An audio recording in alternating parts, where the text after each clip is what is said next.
試咪試咪，一二三四，好細聲，好温柔。而家好冇啲？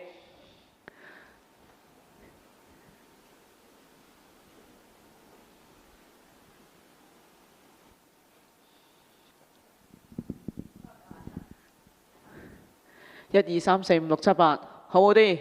大聲咗？唔係我講大，唔係我講大聲咗喎，你哋聽咗係咪？好笑，瘦咗，瘦好耐啊，唔再瘦啦，好難 keep，得唔得？一二三四五六七八，好，正常啦，而家變成正常啦。好啦，如果大家都得嘅話呢，請大家準備一下我哋嘅講義。講義呢，去到第三頁，去到第三頁㗎啦。第二頁尾第三頁，我哋上次講到第二頁尾第三頁。好啦，你哋臨上堂之前，大家仲喺度搞緊嗰啲咩有聲冇聲呢？我唔睬你住啦，我就講嗰啲宣佈先。嗱，你記得上堂啊！我哋上次法會都提過大家㗎啦。咁呢，今日上完呢，下星期仲有一堂，然後呢，就準備過年㗎啦。咁所以呢，過年之前呢，大家辦年課又好啊，做啲咩準備都好啊，各樣我唔阻你啦。咁啊，先上咗先，上咗之後，我都俾個定心丸大家，因為大家呢，好好學啦，好有興趣啦，又話突然間覺得《靈驗經》好好聽，其實好好笑。你不嬲，其實柯蘭尊者喺《靈驗經》裏邊都真係嗰個叫做咩？個成個表現啊，都好適切地咧，去將我哋平時會問嗰啲問題咧，去問一次出嚟。唔係話佢搞事嘅，係你既然問到我個心喺邊度，個眼喺邊度，咁我咪隨住嚟答咯。咁呢個係正常嘅。咁啊，大家都好有興趣，所以咧就俾個定心丸大家。嗱，係咁嘅。14號上完之後過埋年，如果我哋未講晒嗱，因為咧其實好重點嘅《靈驗經》有幾個重點，七處精深，有啲人就叫七番精深啦。但係因為唔係，因為之後有十番顯見嘅，七處精深，然後咧十番顯見呢兩個主題啦，再嚟啦四種清淨明悔啦，然後就仲有呢一個嘅25圓通，其實呢啲都係一啲我哋叫精彩嘅地方嚟嘅。就算唔能夠全部咁多卷講晒，我哋都希望咧就將呢4-5個重點咧可以講一講。咁如果我哋喺14號上完堂，然後啦過年啦，過咗年之後，我哋再同大家安排嗰個課程喺學佛入門班嗱。學佛入門班不嬲幾時開嘅咧？佢係會喺佛誕之後，我哋就會即刻開學佛入門班㗎啦。咁呢個就應該係5月嘅事咯。今年好似5月5號就佛誕啦。咁就之後忙完晒清明佛誕就會開學佛入門。咁所以呢，我見到嗰個檔期呢，似乎有機會喺清明前。清明好似今年係咪做4月2號啊、3號啊、4號啊？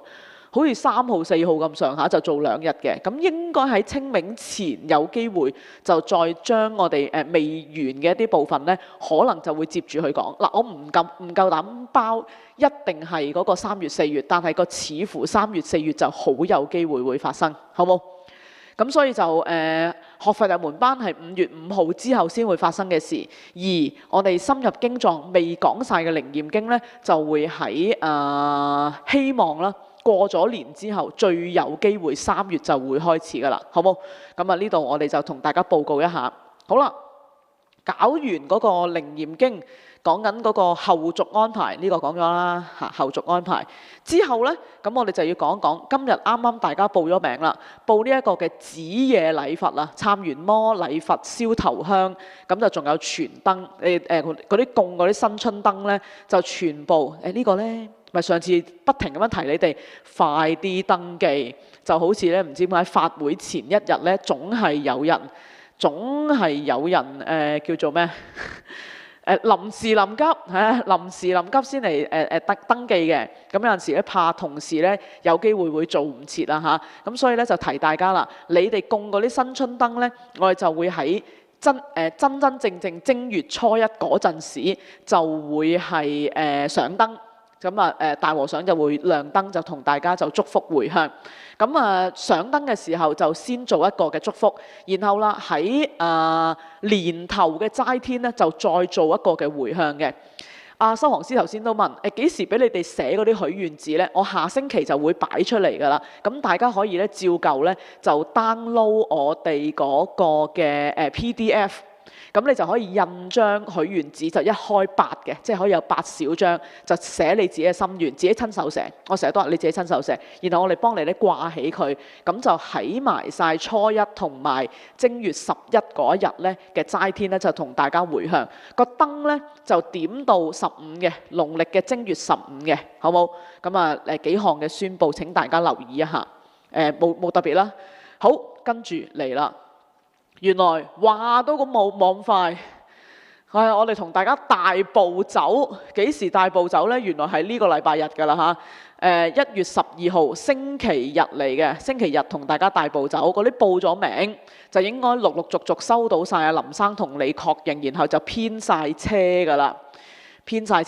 咁啊大家留意一下上車啊各樣嘅安排，而其他呢未被抽中嗰啲阿林生都話都已經通知大家，咁大家可以留意一下你嘅 WhatsApp 或者啲電話嘅通知，係咁多啊。仲有今日呢，就我哋啲義工都已經去咗做第一輪，做咗成2000幾個飯㗎啦，咁就今日做咗第一輪，咁啊其餘呢，其實喺成個禮拜裏邊呢，我哋都會陸續呢就派，今年派得多咗添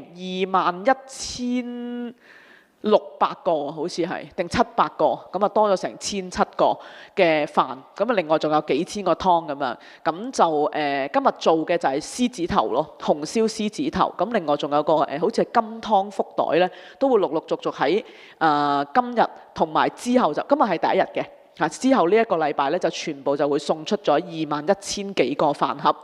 提啦，今日就12月初8啦，好日啦，佛成道日，咁就送同長者啦、低收入家庭啦、嗰啲嘅劏房戶啦等等咧，都會結個緣。咁啊，請大家留意一下。請問開始未開㗎啦？而家佢係咪問我講開始未，定係而家開始咗未？而家廣告時間，咁啊。係啦，仲有30秒，咁我哋就正式去靈驗經㗎啦，好冇？咁我仲想提一樣嘢咧，係你哋捐飯啊？有邊個有問題問嘅咧？唔係啊，嗰個子夜禮佛啊，有好多人仲係未搞得清楚，新曆咧就2025嘅，咁但係咧。而家我哋仲叫做甲辰年，咁去到咧呢一個嘅1月28號去到29號，28號係甲辰年嘅最後一日，咁而29號咧1月29號咧就係乙巳年蛇年嘅第一日，咁所以啲人話：點解咁奇怪嘅咧？究竟係2024定係2025咧？係2025年，但係嗰日我哋要做嘅嗰個參摩咧28號進行，仲係甲辰。跟住啦，你去燒頭香就29號噶啦，好冇？跟住你就問我嗰啲子時點樣計咧？你唔好問我，問國師。咁其實咁嘅，我哋而家夜晚11至12就叫夜子時。假設啦，唔好意思，我都要提一提，我都唔知今日嗰個萬年曆係屬於邊一日嘅。如果唔係，我話俾你聽啊嘛。今日睇睇先。而家呢嗰啲萬年曆有廣告啊！你問我開始未啊嘛？話俾你聽廣告時間。係今日丙子日。好啦，假設今日叫丙子，假設嘅啫嚇。其實唔係，今日真係丙子。咁明日咧就會係丁丑日啊嘛。好啦，如果我哋話今晚嘅23，你睇唔到添，2300至到咧2359咧，咁佢仲依然係丙子日嘅夜子時。O 唔 OK？ 好煩啊！你又要知，你又要問，係咪先？咁好啦，咁去到話睇唔睇到啊？去到0000至到0100呢段時間呢，咁唔好意思啦。咁呢段係咩呢？呢段呢就係丁丑日嘅早子時，係所以呢呢啲係純粹等你八卦啫嘛。你想知咩子夜禮佛即係幾時啊？你先參咗摩，然後去到29號初一嗰陣時，咪子夜禮佛燒頭香咯，係咪？係喎，阿國師咩時間？國師會係我哋去到過咗農曆年之後第一日就會嚟直播啦，好似係初9嚟嘅，初九。得唔得？係咯，係咯，就係咁，非常好。今日係啊，今日臘八啦，今日初八啦，好日啦。一般計係啦，子時就係一個時辰橫跨嘅2300至到0100啊嘛，咁但係就要分嘅，分早子時定係夜子時。咁而家嘅今日即係今日嘅夜晚23點就係叫夜子咯，去到明日嘅00至到01時咧，嗰個就叫做早子咯，明天嘅早時，即係丁丑日嘅早子時。所以邊關我事啊？你問翻啲術數專家啦，就係咁，非常好。點名唔關我事，你哋自己搞掂佢。我都見到兩邊都有人啦。YouTube 嗰邊就好似阿 Jackson 喺度嘅，然後就 Facebook 嗰邊咧就有阿 Holly 同埋阿嘉恒都好似喺 Facebook 嗰邊答緊佢哋噶啦。咁啊有咩就揾佢哋啦。唔係阿李貝斯都喺Facebook 啊，咁你哋自己搞掂佢，好冇？唔該晒。我都話最好噶啦，但係今日耐咗噶啦。平時咧我哋10分鐘。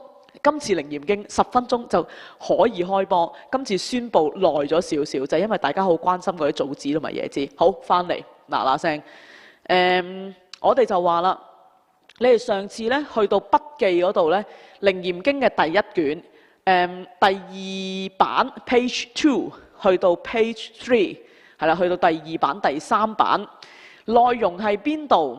內容其實就話柯蘭被摩登騎女嘅淫術所加，其實唔係淨係淫術嘅，係啦，因為佢咧就得到呢一個叫做婆羅門嘅咒術，就叫呢一個仙梵天咒，有冇印象？有冇印象？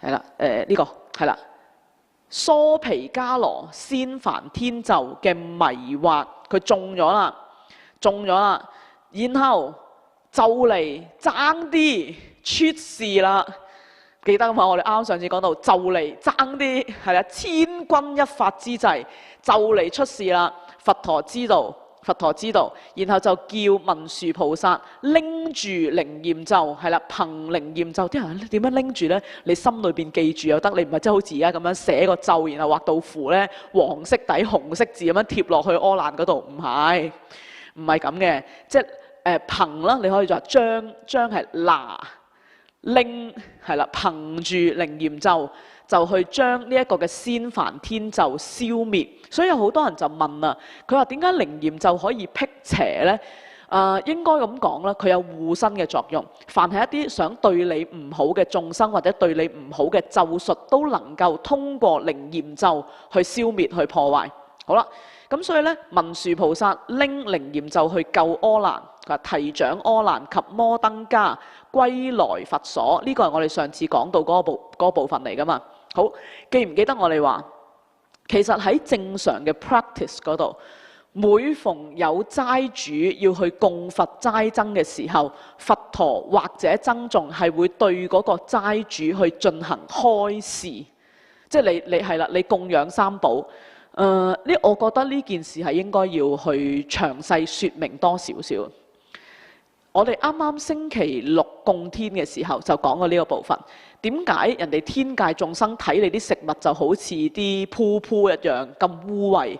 但係係啦，阿善女天就話啦，如果你想我嚟加持你，你應該要用供品去供養我，兼且啦去代我去將食物施諸鬼神，係咪咁？係咪咁？好啦，我哋就話點解食物咁緊要？嗱，你睇呢一度咧，明顯睇到一啲嘅端倪出嚟。平時佛陀或者啲僧眾去應供之後，一定就會喺施主面前去為佢祝福，甚至乎會開示。咁呢一樣嘢咧，你要留意啦，就係佛唔係介意，亦都唔係需要你嗰啲食物，但係你令到佢嘅存在，你保持到佢嘅存在。佛陀同埋僧眾一路能夠 keep 住佛法，一路傳遞落去嘅話，咁其實嗰個佛法就能夠源遠流長啊嘛。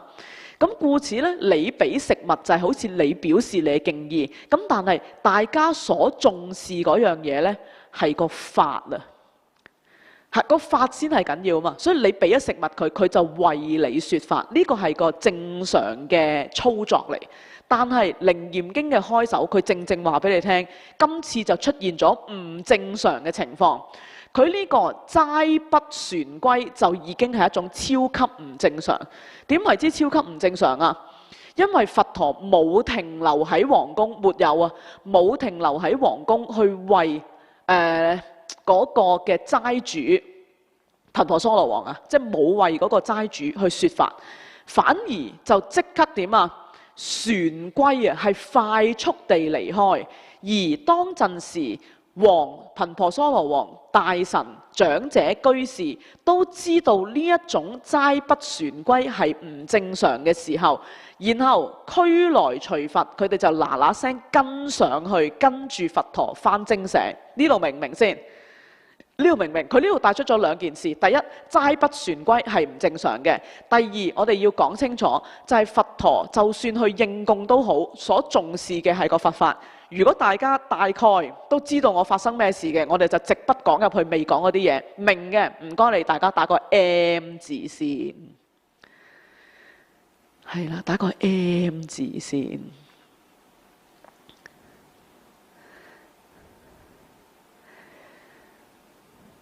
係啊，佛陀冇開示，然後就直接講入去啊。明平等智，顯同體悲，算唔算無緣大慈同體大悲？唔係 exactly 一樣。明係一個嘅 word 嚟嘅，係個動詞嚟嘅。顯係一個動詞嚟嘅。但係你講無緣大慈同體大悲呢，其實就係講緊個同體悲、顯同體悲嘅內容。咁但係點解明智顯悲、明同體智明好笑？你哋成日都喺度搞亂我。明平等智、顯同體悲呢，其實係講緊嗰個教育啊。呢個我順便又講下喎，即係如果唔係咁樣，好容易超晒時。我好明白嘅。上一堂好離譜，我哋喺平安夜之前，大家講咗2個鐘，係嘛？阻住大家放學。係啊。因為咧，頭先同學咧喺 YouTube 嗰度，我唔記得咗，我成日都話嗰個名係冇辦法讀得到，應該唔係一個名嚟，我諗係一啲 initial嚟。咁啊，同學問明平等智、顯同體悲係咪等於無緣大慈同體大悲？唔一定嚇，唔一定。因為咧，其實佢係嚟自於一個叫做佛教嘅佛教學校嘅校訓。佛教學校嘅校訓，咁你諗下啦，做教育嘅時候，點解嗰啲老前輩，即係佛聯會當初開始去辦學嘅時候，嗰啲老法師點解要將所有佛教嘅校訓叫做明智顯悲，而希望可以明平等智同埋顯同體悲？佢係講緊嗰件事係我搞教育啊嘛，我搞教育嘅時候，佢咪明咯。係啦，教啲學生明係有彰顯曉了啊。係啦，教識佢啊，教識佢咩叫做平等智，即係佛嘅平等智。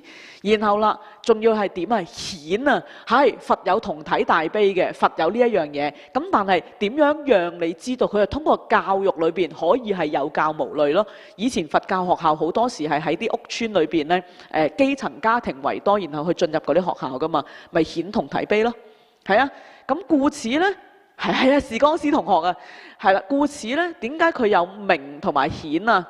明顯兩個都係 verb 嚟嘅，係個動詞嚟嘅，係明顯係回應緊嗰個教育嗰個需求，好冇？我都見到大家都明緊啦，咁就得啦，明緊就得啦。然後我哋講入去，好啦，當文殊菩薩救咗阿難翻嚟，我哋去到第3版啦。文殊菩薩救咗阿難翻嚟，阿難翻嚟第一樣嘢請注意，呢個係一個阿難嘅特色嚟嘅，係喊苦喊忽。係啊，呢個係一個阿難嘅特色嚟。一賣到嚟嘅時候，佢唔係多謝文殊菩薩救佢，又唔係多謝佛陀救佢，亦都唔係話懺悔自己爭啲叫中招，佢唔係一翻嚟。叩個頭之後，唔係懺悔，係首先咩呢？喊先嘅。係呢個係阿難嘅特色嚟。你記得佢幫我哋女眾去求情，希望佛俾我哋出家。第一件事又係喊咯，即係啲女人好慘嘅，佢係冇咁嘅機會，佛陀憐憫佢啦，喊係啦。所以喊呢，唔好意思啦，唔好意思啦，喊咧呢個都係阿難嘅其中一個特色，記一記佢先。即係佢感情好豐富嘅，係啦，唔似嗰其他10大弟子之外嘅嗰9位，唔似嘅嗰9位你睇佢嘅傳記啊，睇平時啲佛經佛陀同佢嘅對答咧，佢哋係多咗一份嘅成熟。even 邊個咧？連佛嘅親生仔羅睺羅，你唔知點解你讀羅睺羅嘅故事，除非係佢未出家之前，或者啱啱出家嗰陣時，成日整蠱人啫。一旦佢證阿羅漢之後呢，其實成件事大家都會覺得佢係好穩重、好老成持重嗰隻。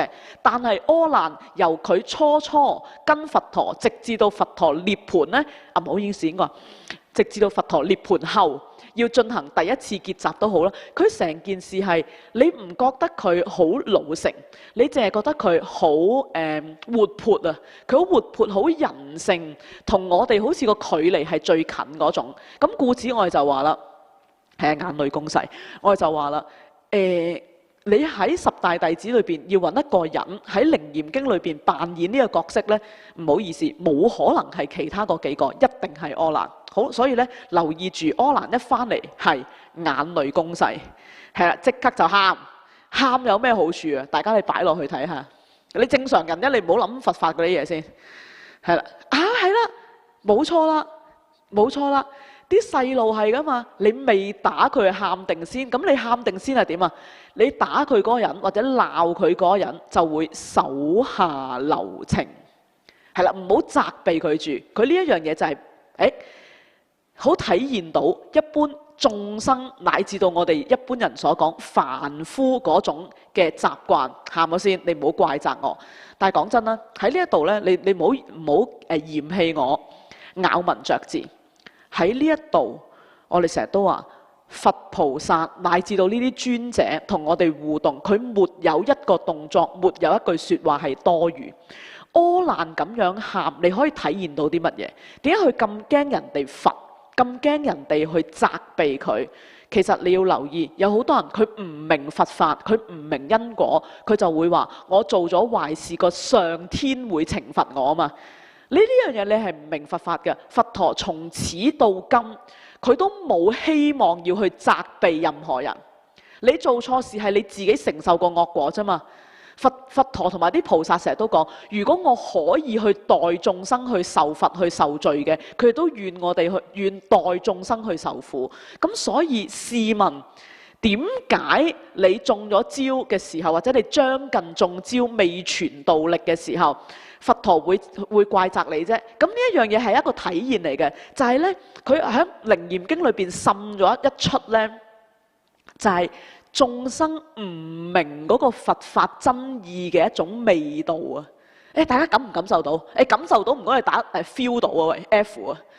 你知唔知我想講咩？嗱，正常人或者街外人，佢以為嘅因果報應係賞善罰惡原則。你做好事，佛菩薩會嘉獎你，所以佢賜過善果俾你，佢獎你嘅。好啦，你做壞事嘅時候，佛菩薩會罰你嘅，個上天會懲罰你，所以你受苦。呢個係一種唔明因果報應，或者甚至乎唔完全明白佛法嘅人嘅 norm 嚟嘅，即係呢種係佢哋嘅嗰種特色嚟嘅。好啦，點解會喺《楞嚴經》裏邊阿難一翻嚟要喊先呢？佢邊係驚佛陀鬧佢啫？佢從由一開始跟佛陀到尾，佢對佛陀係尊重嘅啫嘛，佢冇驚過佛陀，係冇人會驚佛陀噶嘛。所以佢呢種喊係透出咗一種凡夫有嘅一種習氣。而《楞嚴經》一開首佢要講乜嘢啊？點解眾生輪迴喺生死？因為佢唔明兩種根本啊嘛，二種根本邊兩種啊？啱啱之前阿 Jackie 咪喺Facebook 嗰度有問咯。又話眾生皆有佛性嘅，咁點解師父話如果眾生冇佛性，修行都冇用？我哋而家嘅基底就係而家佛陀要講緊啱。眾生如果唔明眾生有佛性，即係佢唔知道其中一種根本，就叫做涅槃根本。涅槃嘅根本就係眾生皆有佛性。第二種根本係乜嘢？就係眾生輪迴生死嘅根本。輪迴生死嘅根本就係認妄為真，呢一種就叫做生死根本。妄心啊，妄心即係陋習咯，就係一般人唔明嗰種因果，佢認妄為真，執住一啲無常嘅嘢，以為係常嘅時候，佢成日都會起貪嗔痴。我執咯，無明咯，係咪 feel 到啊嘛？所以正常一般人其實就係用一種一般嘅諗法思維模式去推動佢嘅動作。故此阿難呢一個一翻嚟喊，明顯就係佢唔知道兩種根本嘅表現，係咪啊？所以邊有多餘啫？佢喊呢一個係個劇情裏邊，導演話：喂，你喊啦！你唔喊唔得㗎。你一行埋去，如果你又話：唉，我真係知道唔啱嘅，我又乜乜乜咁樣，其實成件事係好唔人性，唔關我哋事嘅。但係佢喊呢，佢就正正表現得到啦，就係不知義種根本啊！而喺義種根本裏邊嘅最明顯就係佢唔知道生死根本，認妄為真，係嘛？我又激動，係 sorry， 但係真係正咯！你睇到喊乜鬼呢？係咪？無端端未鬧佢，即係呢個未鬧未打先喊。咁你用凡夫眼光，你覺得豈有此理，咁可惡嘅係咪？即係搞到我都鬧你唔落咁樣。其實唔係，係劇情需要，佢係好表達到，佢係代凡夫表達到嗰種情感。好啦，然後啦，咬文嚼字好緊要，其他我唔會同你咁做嘅。跟住再嚟，又嚟一次咬文嚼字。好，佢翻嚟喊完講乜嘢呢？恨無此來，一向多聞。重點你自己 highlight 佢，叫做未傳道力。呢4個字係喺呢一度作為打開個話框引入去要講七處精深嘅時候，係啦，喺個七處精深嘅時候要出現嘅其中一句關鍵嘅句子係 key sentence。咩叫做未傳道力啊？傳係咪即係 complete 嘅意思啊？傳係啊，傳啊，傳即係話你成就咗佛果，咪叫做傳道力咯。咁而柯蘭一趴低喊翻嚟講咩啊？誒，點解我頭先話佢喊好緊要，亦都話未傳道力係個 keywords 啊？我成日都講噶，你梗係會錯噶咧，你好正常，你係學佛，你唔係佛啦嘛。所以未傳道力白話啲去講就係我不是佛。佢喊，佢撲埋嚟講下，真係我啊，真係好慘啊！成日都跟喺你身邊啊！其實揞住嗰幾句，我今日爭啲中標，只不過因為我唔係佛。如果我同你一樣，我咪唔中招咯。咁即係話，柯蘭好明顯知道佢自己嘅修行同佛係參天共地嘅，而嗰種參天共地喺邊度啊？話俾你聽，我唔係佛。好啦，咁所以柯蘭問咗個重點出嚟啦。佢話我唔係佛之後，佢先問殷勤啟請啊。佢就問啦，咁我點樣先可以叫做佛？我點樣先成佛？故此佢問十方如來得成菩提。係啦，啲十方佛成佛嘅方法，包括妙遮摩他、三摩禪羅嘅方法。見唔見到啊？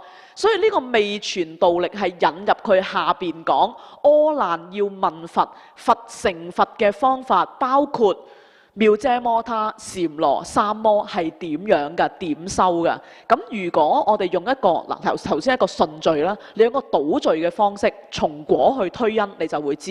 咁即係話緊，柯蘭係好清楚知道，如果要成佛，應該要修妙遮摩他、三摩同埋禪羅。即係呢3樣嘢係成佛嘅階梯方法，睇唔睇到啊？睇唔睇到嗱？重點1、2、3啊！重點柯蘭喊，明顯係佢唔知道義種根本。好，然後佢喊係表現咗凡夫一種基本嘅習氣。佢喊跟住佢好明白到，梗係啦，我梗係唔掂啦，因為我唔係佛。好啦，我唔係佛之餘，佢就話啦，咁點樣先能夠成佛成菩提？咪即係叫成佛咯。而成佛嘅方法就係妙遮摩他、三摩禪羅，明唔明？咩叫最初方便？方便即係嗰種法門、嗰種方法，可以成佛嘅方法。呢度都 get 到個1、2、3嘅，麻煩你就直接打1、2、3。咁你都唔知道咩叫1、2、3？一係喊啊嘛，二係話我唔係佛啊嘛，三成佛嘅方法啊嘛。如果大家都明呢3個重點嘅，係啊，咁好氣俾個心佢，我都覺得應該要。係啊，講1、2、3，我幾驚大家咩叫1、2、3。係啊，呢樣嘢好嘢噶，柯蘭喺呢個位係好嘢噶。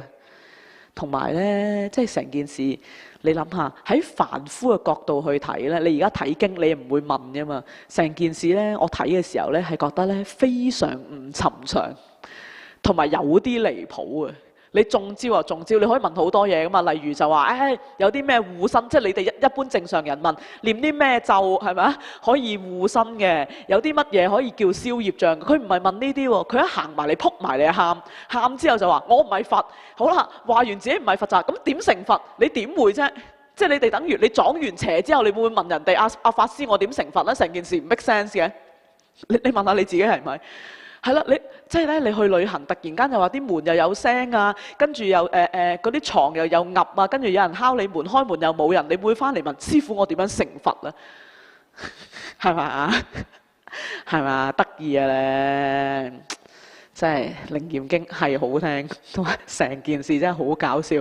柯蘭咧都係咯，即係佢拍住阿佛陀都冇計嘅，真係即係高手遇上高手。係啊，1、2、3，咁即係話嗱，你明1、2先。我點解要喺呢一度要問你，你明唔明咩叫1、2、3呢？因為有同學真係有翻去温書，佢喺我哋應該第2堂嘅 YouTube 嗰度就問咗一個問題。佢就問我估佢應該啱啱睇到呢嗰個經題啊，修多羅了義係嘛？我哋咪講咧咩？有啲經係了義經，就叫修多羅了義；有啲經唔係了義經，就咁叫修多羅。即係咧，我哋講經題咪有嘅，如來密因修正了義啊嘛，係啦。咁佢就問啦，我哋話呢部經佢所開示嘅首楞嚴三昧係指向緊個佛果嘅三昧。咁個同學就問啦，乜有三昧係唔同佛果有關嘅咩？有，我睇下揾唔揾得翻嗰張 slide 先。有呢度，我哋上次要解啊嘛，咩叫遮摩他、三摩同埋禪羅啊嘛？因為有三昧叫三摩地，係啦，三昧定境、三摩地，有三摩地係同佛果無關。最基本啦，就係一般外道嘅，我哋叫世間嘅三昧，即係你哋而家咧修身心靈嗰啲啊。或者佛陀時代印度婆羅門教修禪定去到梵天，咁梵天都係禪天嚟㗎，係啊，梵天係禪天嚟㗎嘛。咁你去到嗰啲2禪、3禪、4禪嗰啲，咁咪係咯，就係咁啫嘛。咁呢個咪就係外道嘅禪咯。佢呢個三昧就同佛果冇關啦，所以同學係有温書嘅，真係值得讚歎，真係俾個 like 佢，好唔 OK？好啦，咁而你哋問緊即係你哋聽緊嘅嗰部分呢，我哋就話啦，你既然明咗呢個1、呢個2同埋呢個3，我哋就要講啦。基於呢個1、2、3上邊，基於1、2、3上邊喺呢一度，咁即係話呢部經柯蘭要幫手同佛陀拍檔嘅嗰個引子係話呢部經係要講一啲同成佛有關嘅法門。咁即係《楞嚴經》所開示嘅係成佛嘅方法，成佛嘅方法包括乜嘢？就係呢一個妙遮摩他、三摩同埋禪羅，明晒啦嘛？咁所以我叫你答1、2、3係有個用意嘅，你明就得啦。妙遮摩他、三摩、禪羅係成佛嘅方法，咁即係話嗱，咪住啊！唔好行開，唔好定住條菜，醒醒神先，望住，唔好拎個手機出嚟又撩其他 Facebook， 然後喺度網購，係啦，唔好走神。咁而家嚟啦，你望住呢一行，我哋講緊，佢係話柯蘭去問緊成佛嘅方法。如果你問成佛嘅方法，咁我就要講啦，妙遮摩他、三摩、禪羅係呢一樣嘢嚟噶嘛，係我哋頭先望住嘅呢一個咁樣嘅內容嚟噶嘛。咩叫遮摩他？指平息嗰個所謂嘅妄心。三摩係個定境。咩叫禪羅？禪羅就係話將你平息妄心之後，你 observe 個世間得到出嚟嘅資訊去作一系列嘅有效嘅按緣起嘅分析。其實禪羅就係一種分析咯。好啦，你經過咗呢種分析之後，你就能夠證到嗰種三摩地嗰個定境。好啦，咁而家我哋要問一個問題啦。陣間我哋話一去到開波嘅時候呢，佛陀就會同柯蘭做一個叫七處精心。唔好意思啊，寫簡筆啦，唯有精係揾啊，揾個心出嚟。唔好意思啊，即係點呢？精。呢個徵求個徵啊，七處精心去揾個心。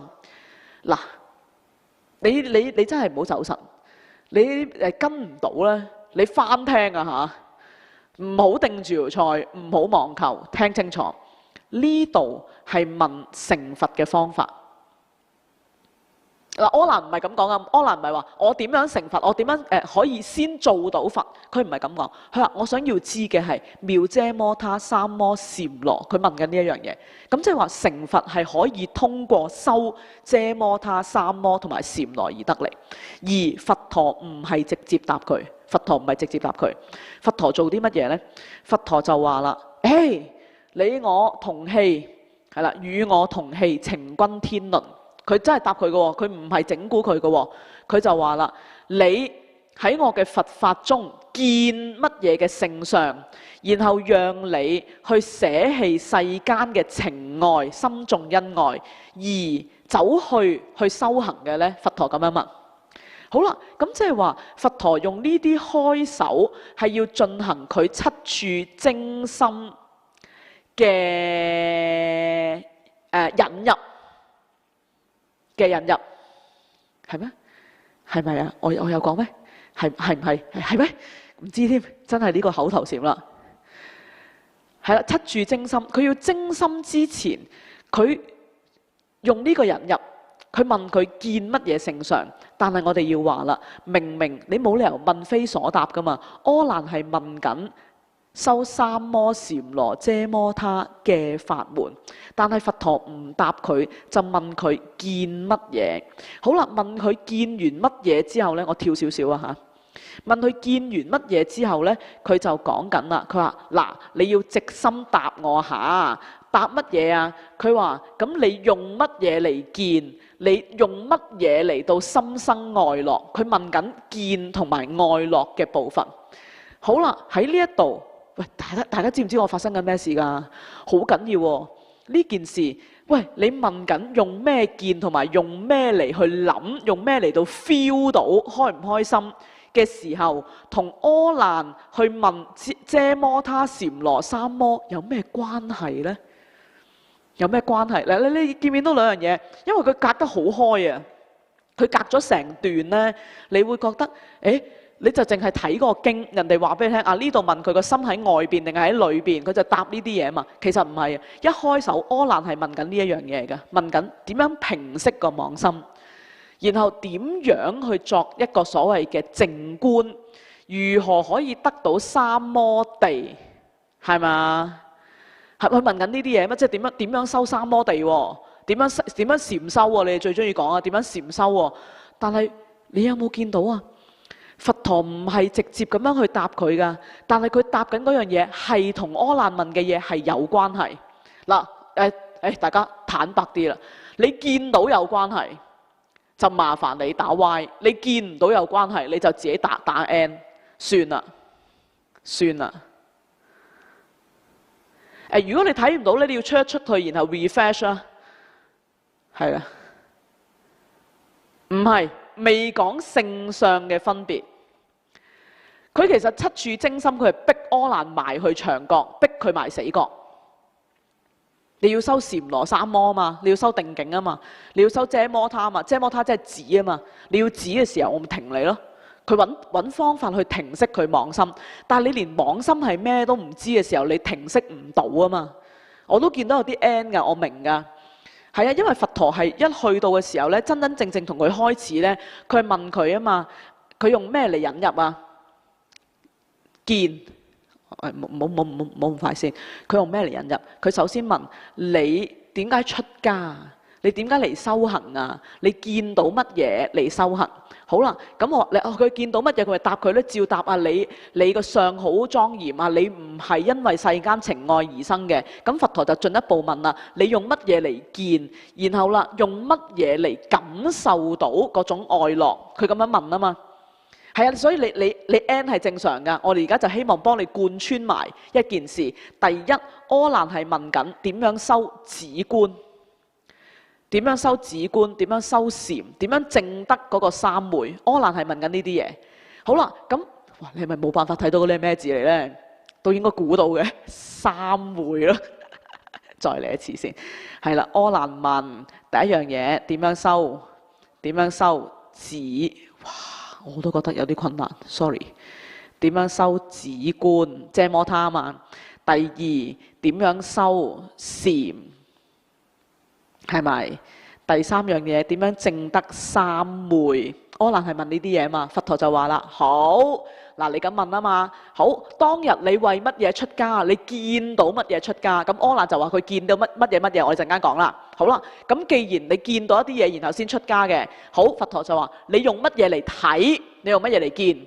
然後啦，係啦，我唔可以答住。你用乜嘢嚟見？然後用乜嘢嚟到感受到歡喜欣賞？佢問咗呢兩個問題啊嘛。好啦，咁所以而家咪貫穿埋一齊咯。柯南問成佛嘅方法，佢已經知道係呢三味就契嚟成佛嘅，係用嚟成佛嘅。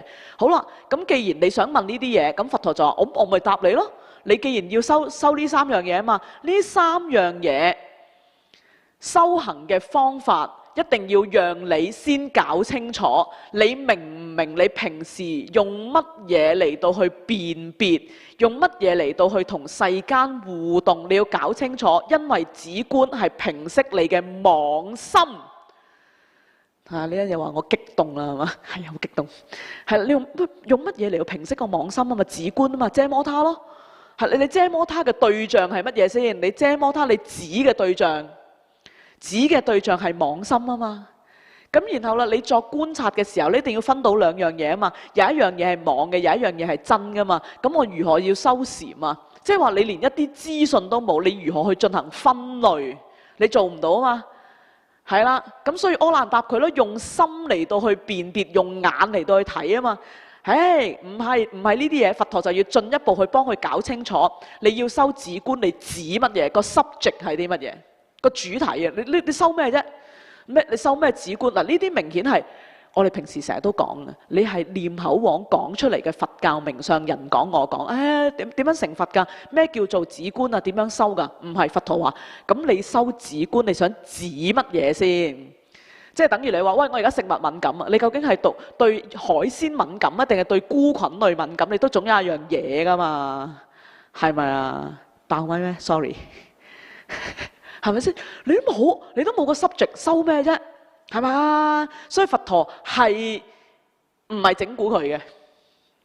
係啊，佛陀真係冇心要整蠱佢，但係佢真係一定要逐樣同佢搞清楚。好啦，如果咁而家應該搞得清個中間個關聯啊嘛。好啦，柯南問佢成佛嘅方法，而家嚟啦。好。咁佛陀就答佢咯，柯南，你同我呢係咪堂兄弟嚟噶嘛？我哋同氣情君天倫。第二個我都一定都唔會點樣整蠱噶啦，更何況你同我係堂兄弟呢？佢話你當初發心要嚟修行嘅時候，見到乜嘢嘅聖相，然後讓你可以放下世間嘅心重愛欲呢？咁柯南就答佢啦，佢話我見如來32相。跟住餘下嘅呢啲，擺明係我想講嗰啲叫咩？嗰啲係托大腳咯，係嗰啲唔使啊！即係心諗死火啦，中咗咁大個嘅嗰個嘅陷阱，翻咗嚟，然後啦自己明知道噶啦，喊定先，唔好俾人責備。跟住啦去問佛陀點樣成佛？佛陀而家又拋翻個波俾我，你有冇見到啊？佢就將呢一段嘢。就去走去讚佛啦！我見到如來嘅32相，係啦，唔使驚，重點嚟嘅，唔使驚。好啦，咁殊勝，係啦，殊勝。然後啦，知道呢一個相唔係因為欲愛而生嘅。好，跟住我自己是以學養，呢個是以就係故此我生欣仰嘅心，從佛諦樂，就從佛出家，跟佛出家。好啦，既然柯南喺呢一度，其實喺佛陀擺明㗎啦，你見唔到佛陀嗰種高明嘅地方？你唔好成日以為佛聰明高明係梗㗎啦，但係佢高明得嚟，佢俾你睇到佢先係最高明。你睇唔到嘅，睇唔到唔好玩啊嘛！佢睇到，俾你啊，你正常啊，人哋問你點樣成佛，你咪正正經經開示俾人哋聽咯，係咪先？係咪先？人哋問佛啊，我點樣成佛嘅？咁佛陀咪開示啦。佢唔係，佢反問翻柯南，問嘅問題係問乜嘢啊？如果一般人你話即係最多啦，俾佢 open question， 你咪問柯蘭咯。你認為呢？你平時聽我咁多開示，你覺得我平時例如我同文殊菩薩講嘅時候，乜嘢係成佛嘅法門啊？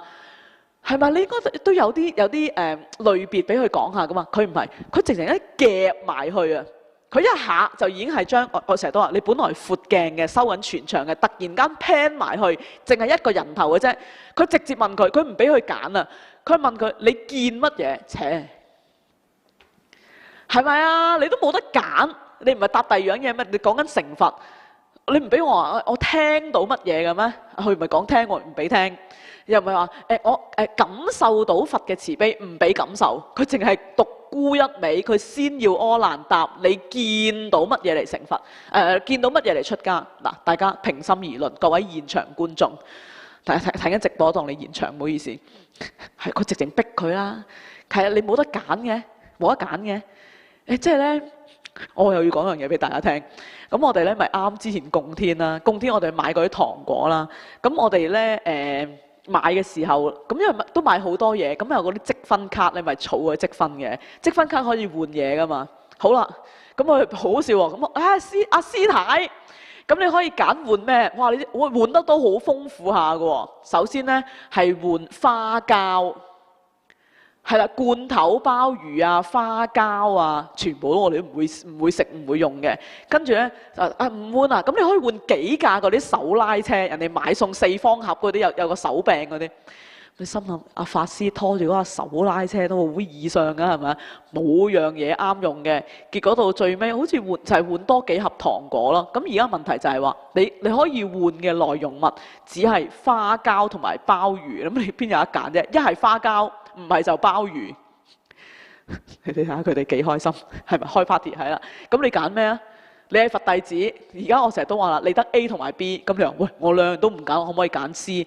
但係喺佛陀嘅嗰種嘅權威底下，柯蘭係冇得揀，佢一定要答佢見乜嘢咯。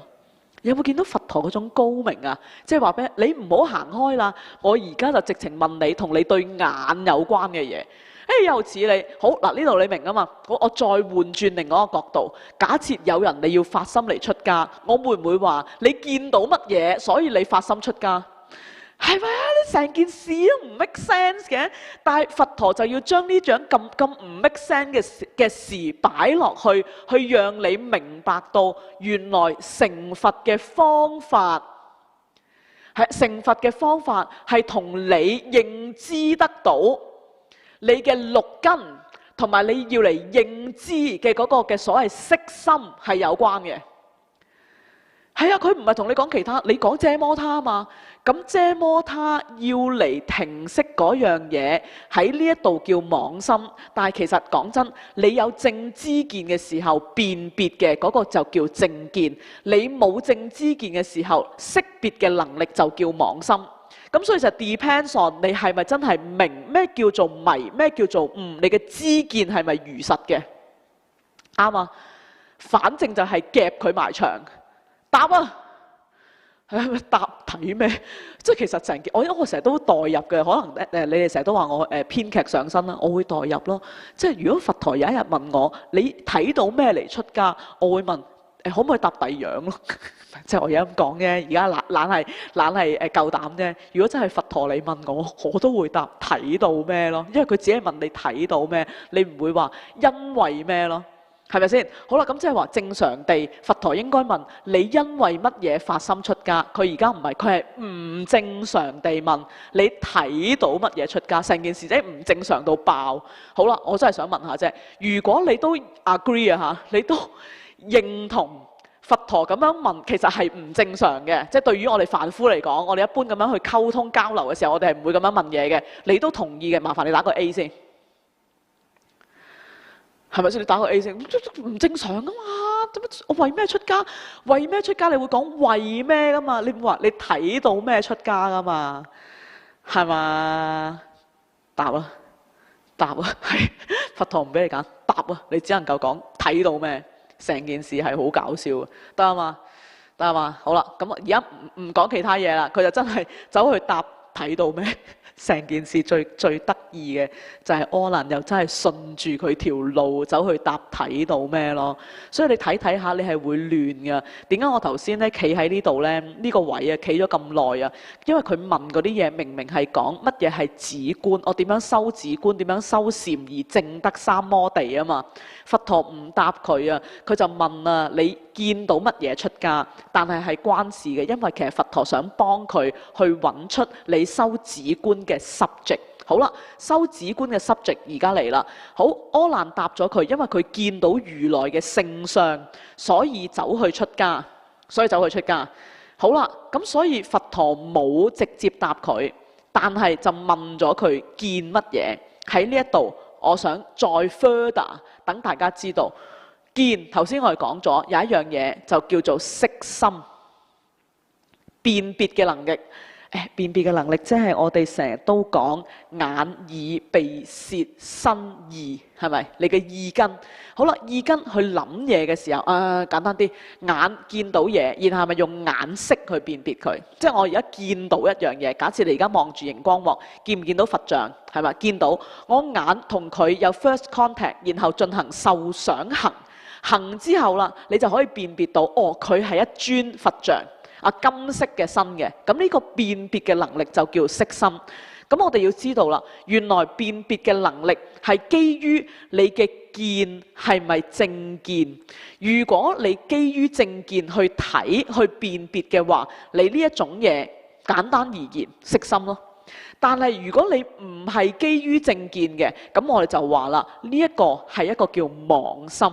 你可以將個範圍收窄啲。好啦，你明嘅話就得啦。因為嚟到呢一度，佛陀一路講落去，佢話好，你既然咁樣答，佢仲要講咩呢？好啊，善哉，呢個善哉都得意啊，知唔知點啊？好，請君入瓮嘅時候，我唔好意思啊，我哋唔應該咁講嘅，但係就好似啦，咦？請君入瓮喎，呢個傻仔真係入咗嚟喎，咁所以，非常好，你答得非常好。好啦，既然你答咗啦，佢就話：汝等當知一切眾生從無始嚟，生死相續啊！你不停輪迴，生死相續，即係話我今世完咗，又要投胎去第二度，不停咁樣輪迴。好啦，生死相續冇間斷，都係皆由不知，唔知道有一樣嘢係常住嘅，嗰個叫做真心。係啦，我哋唔知道常住嘅真心。佢仲有啲乜嘢啊？你嘅本性嗰樣嘢係清淨嘅，係具有智慧嘅，冇煩惱嘅本體。咁你可以俾個名佢咯。常住真心性淨明體係咩嚟㗎？即係我哋呢一個圖之前出過嘅呢，真同埋妄啊嘛。好啦，咁我想問真心同埋妄心有冇分別嘅？陣間講㗎啦。我話要重讀，唔需要重睇就得㗎，唔使重讀，可以碌多幾次，即係溫多幾次你就會識㗎啦。好啦，你唔知道你有佛性，而且你唔知道你呢個佛性係常嘅，係本來清淨。嗱，喺呢一度呢，唔好行開喎，又唔好行開喎。嚟，心經熟唔熟啊？心經熟唔熟啊？好啦，點解佢要問柯蘭個見嘅問題呢？我哋頭先咪講嘅，你嘅色心如果係基於正知見嘅，咁你咪正見咯，你咪變成係辨別嘅能力就叫色心咯。但係你呢種辨別嘅能力，如果係啦，你嘅見係唔清楚嘅，你嘅見係有問題嘅，咁就變成係妄心啊嘛。好啦，咁所以嚟嚟去去就係圍繞住一個見要去落手，係啦，個見去落手。但係佛陀好聰明地，我覺得翻譯嗰個人都亦都係叻嘅。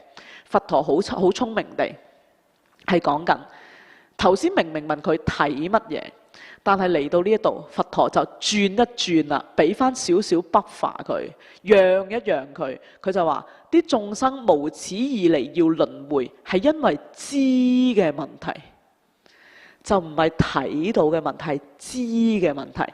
咁好啦，所以個色心幾時變色心，幾時係妄心呢？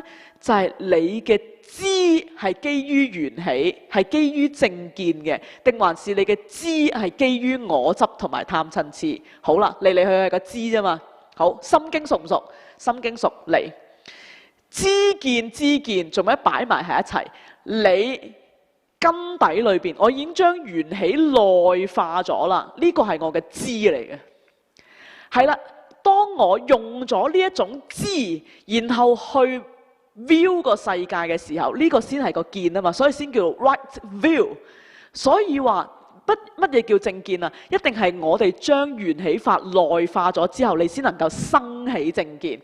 係呢度嘛？好啦，咁但係我要讓你明白就係嗰種常住真心性淨明體，佢係一種有機體嚟嘅，佢唔係死物嚟嘅，所以佢係會有智慧喺當中，佢係能夠被升華、被優化，可唔可以講叫優化呢？改正啦嚇，都唔可以叫改正，升華、優化都已經係好好啦，或者被訓練啦。好啦，咁點解我咁講呢？同埋你見到我好糾結啲用字啊，係因為我驚你唔明白。好，當我哋講常住真心性淨明體嘅時候，記唔記得我哋之前有講過如來？記唔記得我哋有講過大佛頂？係咪？好啦，當我哋要去形容嗰個真性大佛頂等等嘅時候，就講啦，其實係咪有一種所謂不生不滅、不垢不淨、不增不減？如果佢係唯一嘅，佢係全部嘅大佛頂啊嘛，唯一嘅、全部嘅等等，你都唔可以話佢係多少、大小，係咪？淨垢，你都唔可以咁樣去講啊嘛。好啦，而我哋就話呢一個係個常住真心你嘅本體、性淨明體，但係呢個本體其實係有見嘅能力嘅，係有知見，即係佢係能夠有識別嘅能力嘅。好，佢有能力啫。好啦，當我哋而家問一個問題，大家應該好熟嘅，想問，請問大家作為凡夫眾生，你係咪可以成佛㗎？可以嘅請打 Y， 你不能成佛嘅請打 N。 當然啦，基於你修行咯，你用功修行，你發心係咪會成佛㗎？你認為會成佛嘅就打 Y 啦，唔會成佛嘅點修都冇用，我打 N 啦。答咗我先啦，有關係嘅，答咗我先啦，答咗我先啦，嚟啊！我想講下求啊你，我想話快啲啦，係啊，答快啲，關事嘅，唔係整蠱你，答咗先啦，又打 N 嘅，我都真係幫佢唔到啊，係嘛？會啊嘛，會啊嘛，好。咁啊，簡單而言啦，我哋而家係凡夫，成佛之後，知見有唔一樣，肉身當然唔一樣。咁我想問啦，嗰個所謂嗰個識個知見係有唔同度，但係係啦，個知見係唔同咗，但係你留意下《心經》呢一度嚟噶嘛？谷鬼氣！你呢度俾另外一張圖你，成日咁樣，你會你呢度呢個圖。好啦，我哋嘅根眼耳鼻舌身意係咪？點解叫做冇眼耳鼻舌身意，無色聲香味觸法，無眼界乃至無意識界，係咩嚟嘅呢？就係講緊當你成佛之後，係啦，你嘅眼根對嘅就叫做色聲香味觸法，然後用翻個色，用翻個綠色眼耳鼻舌身意識去識別你所知見翻嚟嘅嗰個嘅內容。好，望住呢度你就會知我講乜嘢。當你成佛嘅時候，你就已經係全部裏邊仲揾唔揾到六根？你回入翻個虛空嘅時候，仲有冇六根？冇，係咪？冇。仲有冇你嘅對境？你係全部啦嘛，你係唯一嘅，就仲點會有你同埋個對境呢？有你同對境就二啦嘛。哇！大家知唔知我發生緊咩事㗎？有啲難㗎。但係你溫書，我上次已經同你講溫書㗎咯喎。溫翻大佛頂嗰個經題呢，咩叫大啊？大係全部啊嘛，係唯一啊嘛。如果係全部係唯一嘅，咁應唔應該有六根啊？冇六根啊，係咪？你已經係全部啦嘛。係啦，咁有冇你嘅對境叫色聲香味觸法？冇對境啊嘛。所以成佛嘅境界其實就係無眼耳鼻舌身意無色聲香味觸法啊嘛。呢個明啊？呢個明啊？好啦，再嚟，咁我就要講啦。但係你而家修行嘅時候有煩惱，然後有停息煩惱，係咪有無明同埋有無明盡？唔係，sorry，你而家有煩惱係咪有無明？然後啦，你停息煩惱嘅時候係咪有無明盡嘅之時？係有噶嘛？但係當你已經係全部嘅時候，你仲會唔會鑑生去擠個無明出嚟，然後又要冚翻個無明落去？冇呢件事噶嘛？好啦，所以到你成佛嘅當刻，冇修行，係啦，唔需要去再講修行，唔需要再即係咧，呢個例子我哋成日用食紫菜嗰啲乾燥劑。係咪？當你完全知道食乾燥劑係會死人嘅時候，你係冇辦法去鑑生去話俾自己聽，攞翻當日嘅嗰種幼稚。我哋係會食乾燥劑嘅，見到佢係一粒粒好可愛嘅，你未玩過啫。我哋以前細個咧有一種嘢叫香珠咯，喺個玻璃樽仔裏邊咧，紫色、紅色咧，然後打開有香味嘅。你以前細個有冇見過呢嘢？香珠有噶嘛？喺文具鋪嗰度賣噶嘛？係咪個零銀錢就已經有一罌咁嘅香珠噶嘛？嗰陣時屋企阿媽係好怕你玩呢啲嘢，因為你驚你聞得兩聞你會食噶嘛。好，今時今日大家所有嘅聽眾觀眾，我淨係想問一樣嘢啫。乾燥劑又好，香珠又好，你係冇辦法去將自己教育翻係嗰種幼稚，我要夾硬攞啲乾燥劑或者香珠嚟食噶嘛？係冇噶嘛。所以咁樣先叫做無明同埋無明盡。你係唔需要夾硬揾個無明出嚟，然後冚翻低個無明。咁嗰個就叫做你已經完成咗遮摩他，明啊嘛？好啦，但係我哋要表達一件事係咩呢？就係咁樣，你嘅知見由有無明訓練到完全不起無明嘅時候，嗰種狀態同你凡夫係唔係有分別？係有分別噶嘛？嗰種狀態有分別啊嘛？係，我淨係想你答呢啲嘢啫，係咪先？成佛就係成佛啦嘛，你就係有分別咯。但係當你就算喺知見上邊有分別，基於你頭先所明白嘅之前我哋所講嘅一切，如果係有分別，個知見上邊有分別，但係明明我哋之前又講咗大佛頂，你已經係全部，你已經係全部。咁請問嗰個全部嘅大喺個知見上邊係咪依然有分別？係依然有分別，有分別。我知見上面有分別啫嘛，但係所以大家呢，我好明㗎，點解我呢度要花多少少筆墨呢？因為我哋而家係喺個低層裏邊去望上去，所以你就話吓，咁成佛咪就係智慧上邊有增長咯？乜睇唔到有增長嘅？唔係，係你本來就應該具足晒所有呢啲知見。我哋本來具足啊，呢個問題係你搞唔清嘅。你諗一諗先，我俾10秒你諗一諗。你應該本來具足呢啲知見，但係你唔係喺個本來具足裏邊落墨，你淨係針住嗰粒香珠，或者針住個我所有興趣嘅嗰啲對境，然後去落墨嘅時候，所以你而家嘅知見同你成佛嘅時候，你覺得有唔一樣？其實唔係，冇唔一樣，全部一樣。O 唔 OK？ 明啊嘛，明啊嘛，明啊嘛。屯門斷斷續續，我唔知點解喎，聲音又斷斷續續，因為我哋今日大聲得滯。冇啊，你個 app 咧，你出翻去，然後 refresh 一下啦，好冇？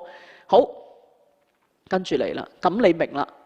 而家佛陀要搞啲乜嘢呢？佢就同你講啦，你因為唔知道。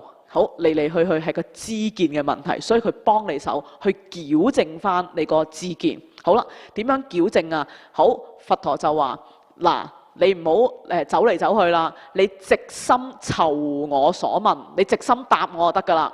嚇，你直心答我就得噶啦。點樣答呢？逐樣嚟問。十方如來同一道故，出離生死皆以直心。佢用翻柯蘭嗰啲話語而冚翻佢咯。佢問佢啊嘛，十方如來啊嘛，所成就菩提所得嘅所修嘅三摩禪羅同埋妙遮摩他啊嘛。佢就話你問十方佛啊嘛，唔係淨係我㗎，我同十方佛一樣都係咁樣搞，都係咁樣搞。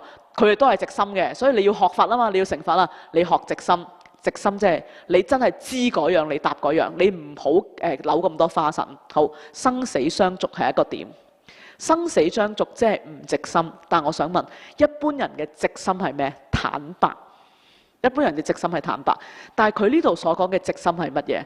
其實就係一種叫做如是見，咁就叫直心。翻去你溫《金剛經》啊。其實呢，《金剛經》我都真係好想再講一次，但係我又覺得有啲多，都已經講咗成2、3次。你有冇發覺其實《金剛經》呢，佢一開波其實已經點題，《金剛經》係好正嘅。須菩提咪問佛嘅，佢話啊嘛，即係啲眾生去發心啊嘛，應如是知啊，唔係 sorry， 應云何住？云何降伏其心？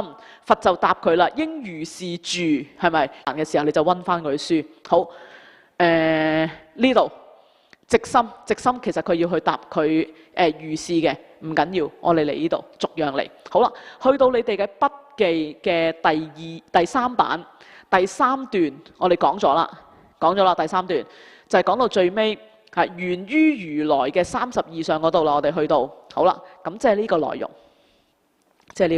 好啦，你直心答我啦，柯蘭。我今問語，我問你咯。你因為如來嘅32相啊嘛，咁請問你揾乜嘢嚟到睇我嘅32相？邊一樣嘢嚟到去生起嗰種嘅渴仰欣仰嘅心？佢問呢2個問題。第一，揾咩嚟睇？第二，個渴仰係邊度生出嚟嘅？好，咁見好明顯，一般人就覺得係個眼根嘅問題啦，係咪？而用乜嘢嚟到 feel 到啊？即係有見聞覺知，嗰種覺知喺邊度嚟㗎？一般人就講個心，係咪？好啦，如果係咁嘅話，所以佢下文就話啦，柯蘭白佛言：如是愛樂，其實呢個字應該讀個拗字嘅，因為佢係有嗰個嘅動詞嘅，用我心目。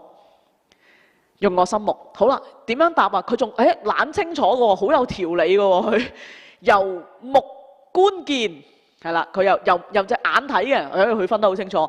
我用眼見嘅，由目觀見如來嘅聖相，然後個心生起愛樂，咁今次佢就大件事啦。所以咧，佛陀根本係我一早知道你答呢2個答案，我就係要講呢兩樣嘢，然後就1巴2巴咁樣冚你，冚足7巴。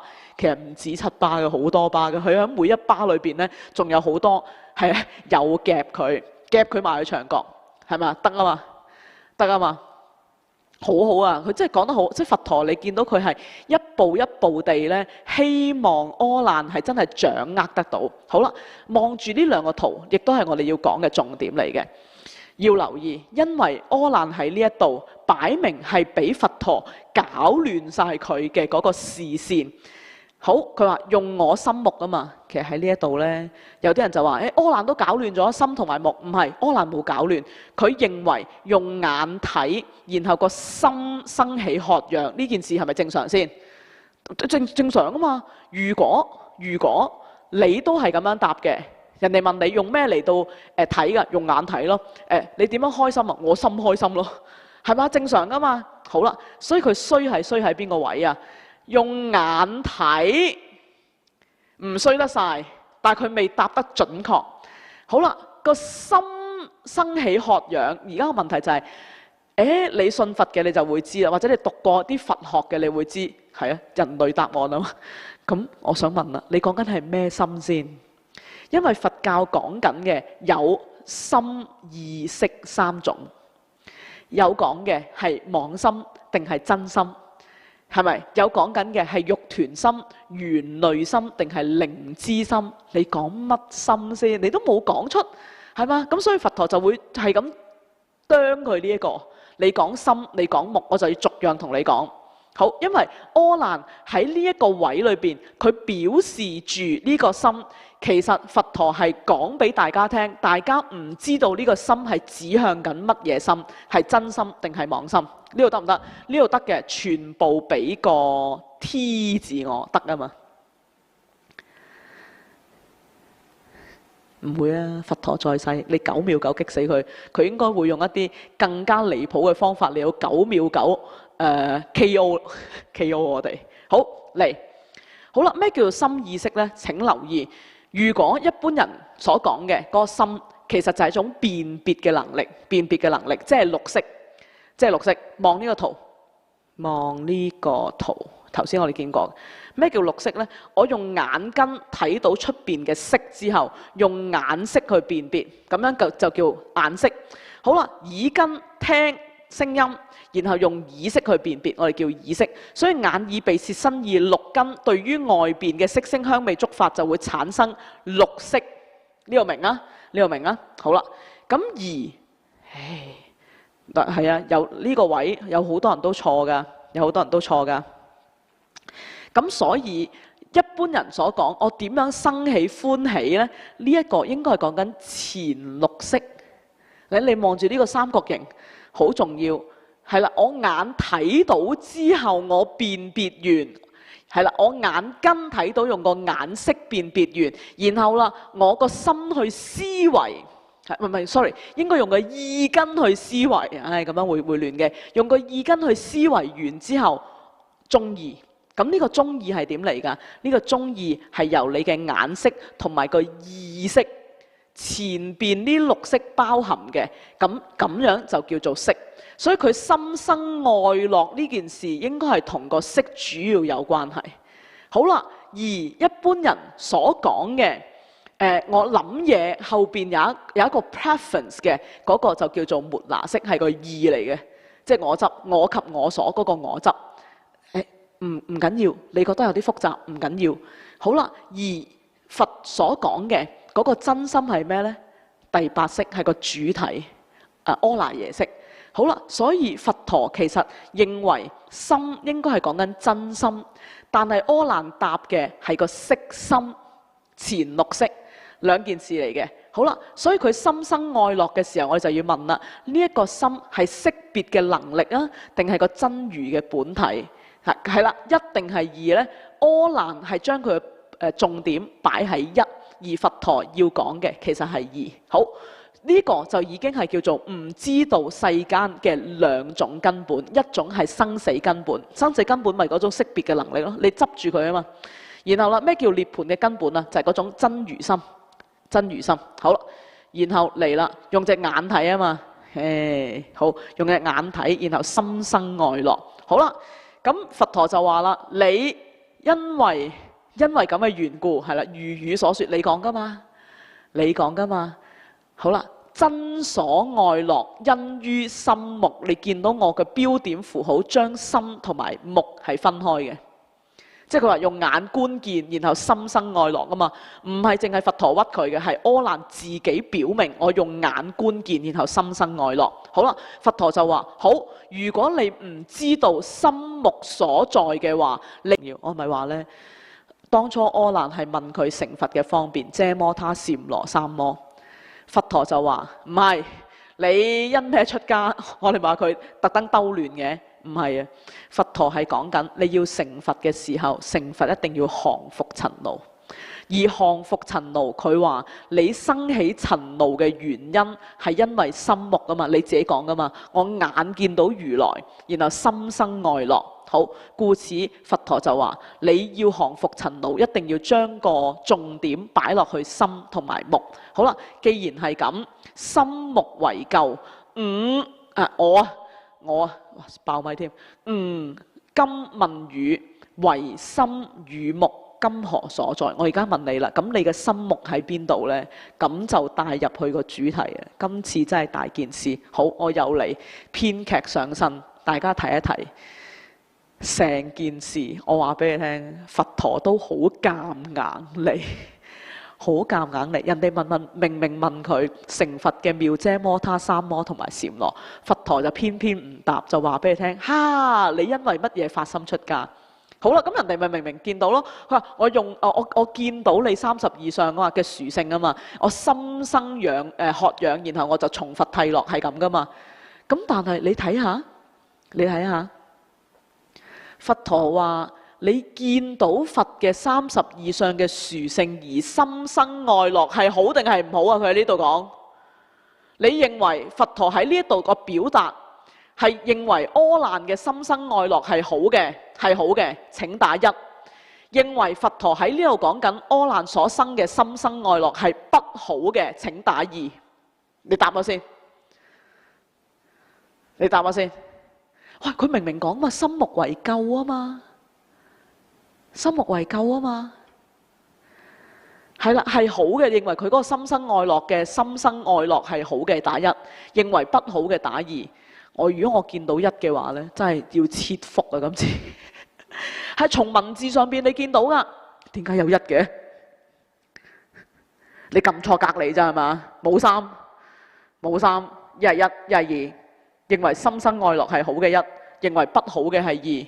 啱，全世界都打2，但係頭先有個1，我覺得佢應該係喺個 keyboard 上邊隔離嗰個字應該撳錯嘅啫。好，係唔好嘅，因為佢講緊乜嘢？就算你心生愛樂都好，心目為垢，你要降伏塵惱，你就要搞掂佢。咁即係話，就算你阿難係因為見到我嘅32相而心生愛樂都好，呢種心生愛樂都是不好的，明嘅你打個 M 先。係啊，佢竟然講到嘛，心目為垢啊嘛，咁即係心目係唔好噶咯。咁真係心目係唔好啊，定還是你對於心目嘅認知唔準確係唔好啊？兩樣嘢嚟噶嘛。好，如果你真係覺得佛陀所講係佢心目有問題嘅，請打1。唔好啦，調轉啦。你認為佢心目係有問題嘅，請打 A 啦。認為佛陀所講係你對於心目嘅認知唔準確而產生問題嘅，請打 B。A 定係 B？ 豈有此理！係咪咁都答錯？我又要切腹啊！今次 A 定係 B？ 快啲，唔好再俾 M 住先，嗱聲答咗先。係啊 B 啊，係啊 B 啊，我見到啦。突然間切線唔緊要啦。B 係啊。所以心目唔係為垢啊，係如果阿難唔明心目嘅嗰種嘅存在同埋嗰個嘅認知係有問題嘅話，先係問題。好，嚟啦，咁我哋就可以講入去啦。因為心生愛樂嗰件事，我哋要先搞清楚嗰個心係咩心。阿難所講嘅係8識，唔係第8識啊，係8個識啊。係啊，唔係第8識啊，即係呢度所講嘅，即係呢個圖裏邊啦，心意識咯。係啊。8個識，我基於我有個本體，然後驅動出嚟嘅有第7識阿那耶識，第七識末那識，然後啦將嗰種 preference 投放落去前邊嗰6識去認知。呢啲嘢你有時間你先慢慢去溫。所以啊，你平時咧，如果你有用睇過三時繫念咧，呢個有着數啦。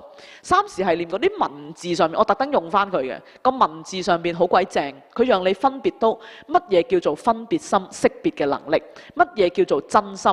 好啦，喺三時繫念裏邊嘅識別嘅能力，佢叫做緣類心。係啦，真心佢叫做靈知心。請聽清楚。好，裏邊所講嘅咩叫做識別嘅能力？咩叫分別心呢？分別心唔係比較心，分別心係純粹一種辨別嘅能力。所以佢裏邊叫做緣類心。有緣埋嚟嘅時候，佢先會驅使你去辨別佢。咁即係冇緣埋嚟嘅時候，呢種心係不會生起的。好啦，咁呢個係咩嚟㗎？點樣辨別啊？佢話現今善惡順逆境界上種種分別者是善惡順逆。一個人行埋嚟，我中意唔中意？佢係好人定係壞人？我做緊好事定係壞事？分別嘅能力，咁樣就叫做緣類心。咩叫做真心？咩叫靈知心啊？是云千差而不亂，歷三際而微遷，炳然獨照，卓爾不群，在聖不增，在凡不減。咩嚟㗎？在聖不增，在凡不減，咪就係嗰個不生不滅、不垢不淨、不增不減嗰個本體咯。好啦，咁所以一般人所講話，我心好歡喜啊，係你個卜卜跳嗰個心臟歡喜啊，定還是嗰個在性不增，在凡不減個佛性個真心卜卜跳啊？係唔係啊？我嚟問啦，又嚟一次攞命啊！請問心生愛樂嘅會係心臟就打1，認為會係你個佛性嘅不增不減不生不滅不垢不淨嘅打2，認為啦心生愛樂係叫做緣類心嘅，有緣埋到嚟我眼見到，跟住個心裏邊會歡喜嘅請打3，我都俾晒貼士㗎啦，眼見到心歡喜喎，撞鬼你啊！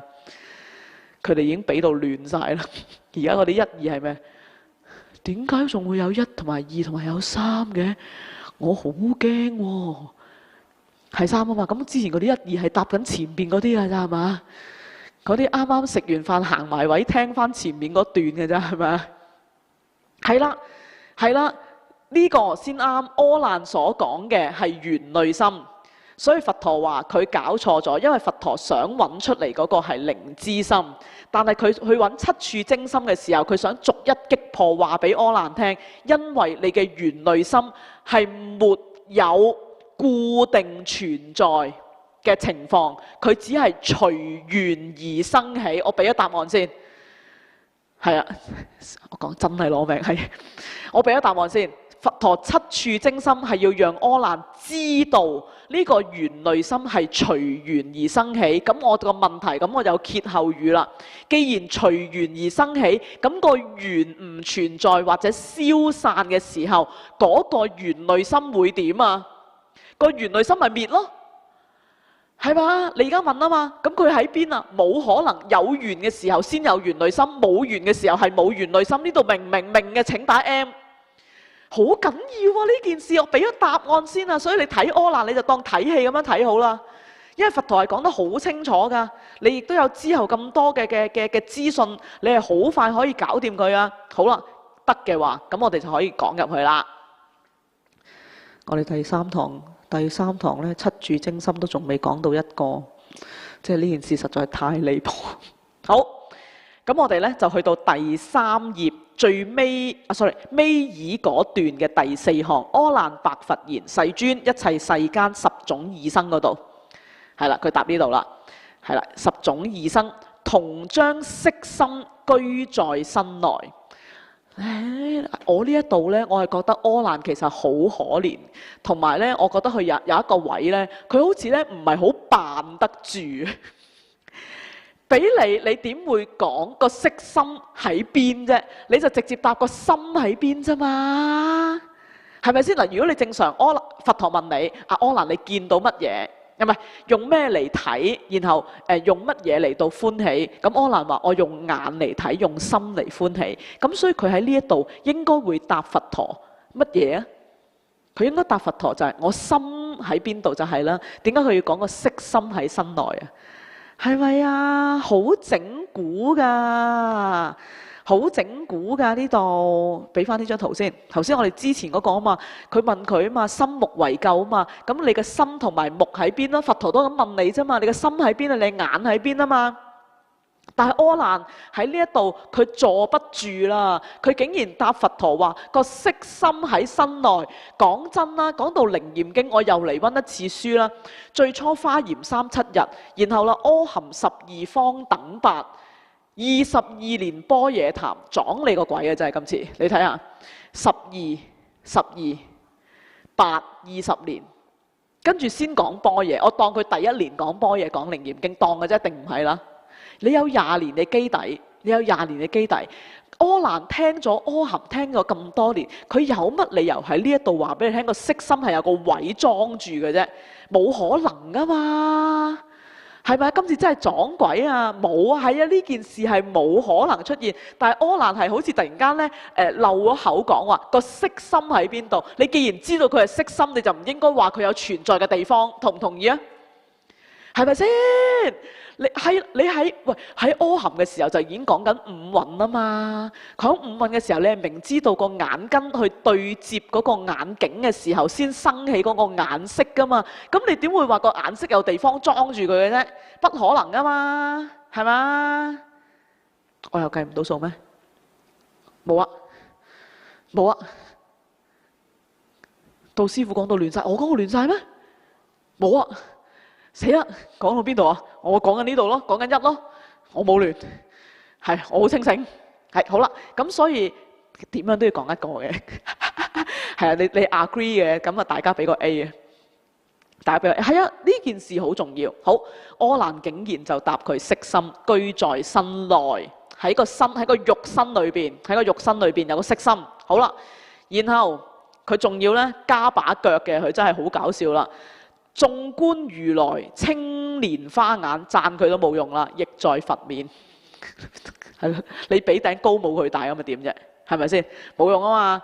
好，咁佢點講嘅咧？其實佢嘅邏輯係話，我見到佛嘅青蓮花眼係喺個佛面嘅，所以我而家浮根四塵，我而家係啦，我係眼耳口鼻，我係眼耳口鼻喺出邊噶嘛。好啦，只在我面，咁我就推論啦，我嘅色心應該係身內。你有冇見到柯蘭嗰種鬼靈精？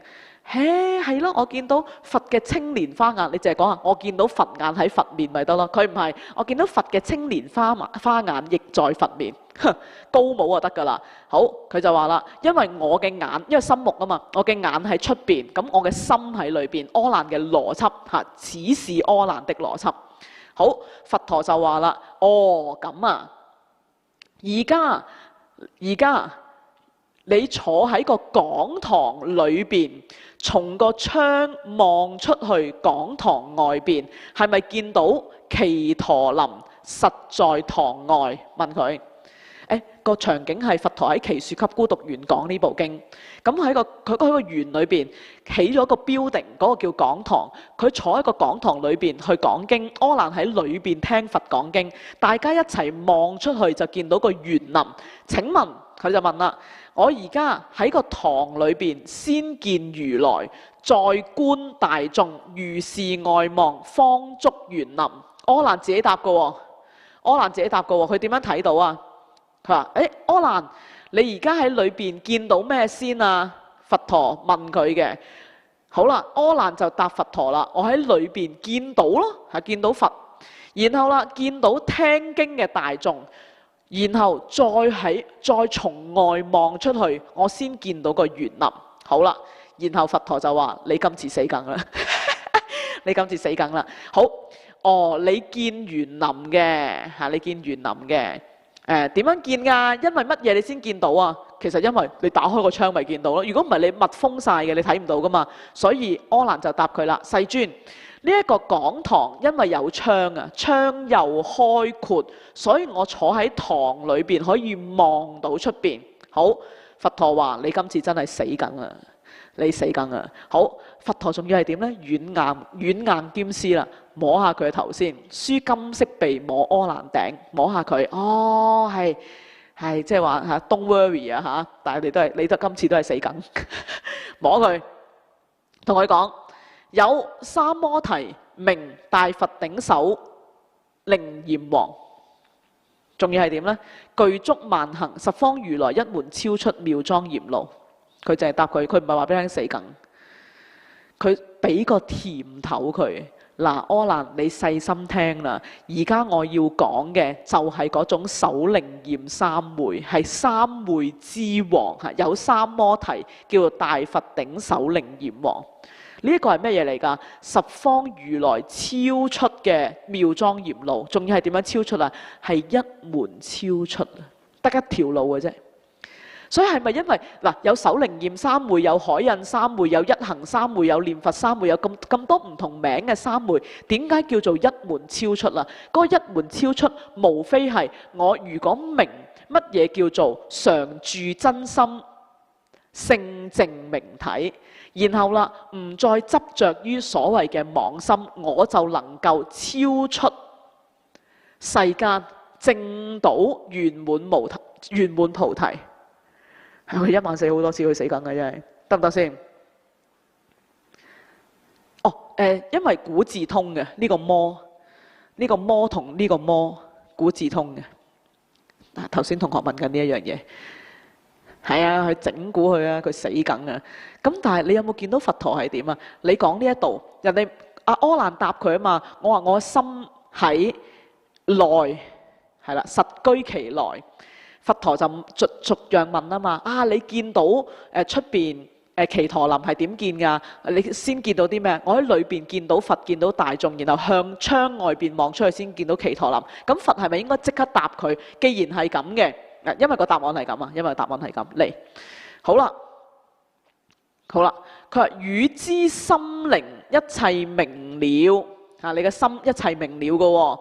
你而家若與現前所明了心實在身內嘅話，咁你要知道如果喺裏邊，你應該先望到裏邊嘅心肝脾肺腎，然後先望出去你個眼啊，你嘅眼出邊啊嘛。而家你唔係喎，你話喺裏邊。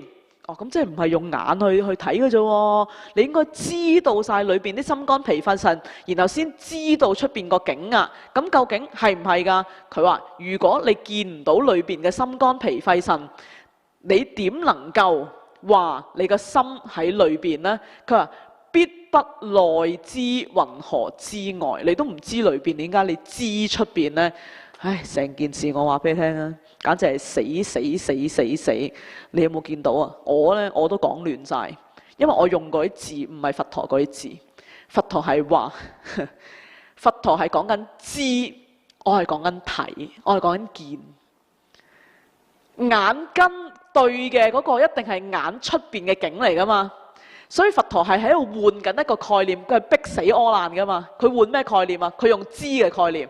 明明人哋講緊就係講睇，佢又唔係講知。你咪見到啫？你見唔到唔得噶喎。係啊，死！佢今日就係淨成死得好緊要。